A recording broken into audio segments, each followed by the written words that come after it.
सभी साथियों का स्वागत है। हमारे देशभक्त क्रांतिकारी हमें इनके जैसा बनना है में हम देशभक्तों के जीवन परिचय के बारे में पढ़ रहे हैं। आज हम जिस देशभक्त के बारे में पढ़ेंगे वो हैं राम प्रसाद बिस्मिल। राम प्रसाद बिस्मिल। जब भी देशभक्ति की बात होती है तो आज भी दो सबसे महत्वपूर्ण गाने आंदोलनकारियों के लिए प्रेरणा के स्रोत बनते हैं। मेरा रंग दे बसंती चोला और देश हित पैदा हुए हैं देश पर मर जाएंगे।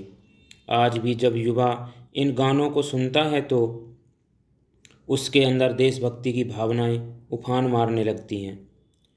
ये दोनों गीत महान क्रांतिकारी भारत माँ के सच्चे वीर सपूत और आज़ादी के आंदोलनकारियों के सबसे लोकप्रिय कवि राम प्रसाद बिस्मिल ने लिखे थे। जब जब भारत के स्वाधीनता इतिहास में महान क्रांतिकारियों की बात होगी तब तब भारत माँ के इस वीर सपूत का जिक्र होगा।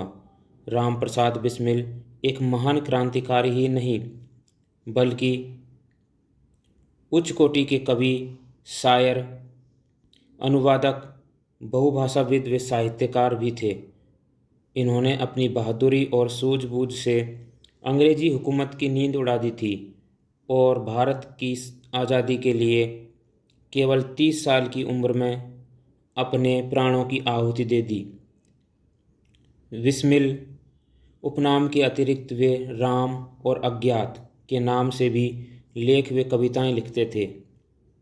उनकी प्रसिद्ध रचना मेरा रंग दे बसंती चोला गाते हुए न जाने कितने क्रांतिकारी देश की आज़ादी के लिए फांसी के तख्ते पर झूल गए।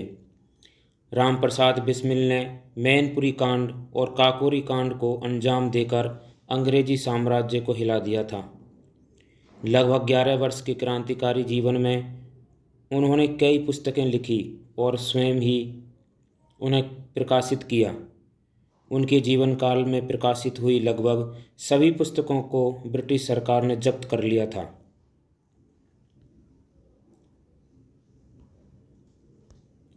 पार्टी के कार्य हेतु धन की आवश्यकता पूर्ण करने के लिए बिस्मिल ने सरकारी खजाना लूटने की योजना बनाई। उनके नेतृत्व में कुल 10 लोगों जिनमें अशफाक उल्लाह खां, राजेंद्र लाहिड़ी, चंद्रशेखर आज़ाद, सचिंद्र नाथ बख्शी, मोहम्मद नाथ गुप्त, मुकुंदी लाल, केशव चक्रवर्ती, मुरारी शर्मा और बनवारी लाल आदि शामिल थे, ने लखनऊ के पास काकोरी स्टेशन पर ट्रेन रोककर 9 अगस्त 1925 को सरकारी खजाना लूट लिया। 26 सितंबर 1925 को बिस्मिल के साथ पूरे देश में 40 से भी अधिक लोगों को काकोरी डकैती मामले में गिरफ्तार कर लिया गया। उसके बाद उन्हें फांसी की सज़ा सुनाई गई। जिस दिन उन्हें फांसी दी जानी थी उस दिन बिस्मिल सुबह कसरत कर रहे थे। उन्हें कसरत करता देख जेलर आश्चर्य में आ गया। जेलर ने उनसे पूछा, तुम्हें कुछ ही घंटे में फांसी होनी है, कसरत क्यों कर रहे हो? बिस्मिल ने जवाब दिया था कि वे भारत माता के चरणों में अर्पित होने वाले फूल हैं।